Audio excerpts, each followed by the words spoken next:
Hello అండి, perfect caramel bread pudding చాలా ఈజీగా చేసేసుకోవచ్చు. ముందుగా ఒక బౌల్లో 2 ఎగ్స్ని బ్రేక్ చేసి వేసుకోవాలి. తర్వాత 6 నుంచి 7 వరకు బ్రెడ్ స్లైడ్స్ని తీసుకుని దానికున్న బ్రౌన్ పార్ట్ కట్ చేసి చిన్న చిన్నగా కట్ చేసి వేసుకోవాలి. 1 టీ స్పూన్ షుగరు, 1 గ్లాసు పాలు వేసుకుని అందులో ఎగ్ స్మెల్ రాకుండా 1/2 టీ స్పూన్ వెనిలా ఎసెన్స్ని వేసుకుని మిక్సీ పట్టుకుని పక్కన పెట్టుకోవాలి.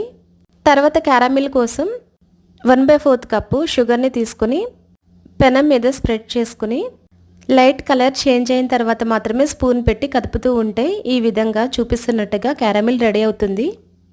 తర్వాత ఈ క్యారమిల్ని డైరెక్ట్గా కేక్ బేక్ చేసుకునే గిన్నెలోకి వేసుకుని దీని అంతటిని కూడా స్ప్రెడ్ చేసుకోవాలి.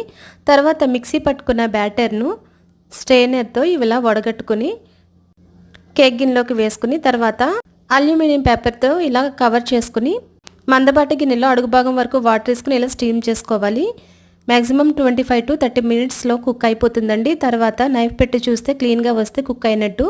తర్వాత పూర్తిగా చల్లారిన తర్వాత 1 అవర్ పాటు ఫ్రిడ్జ్లో పెట్టుకుని డిమోల్డ్ చేసుకుంటే కూల్గా క్యారమిల్ పుడింగ్ రెడీ అవుతుందండి.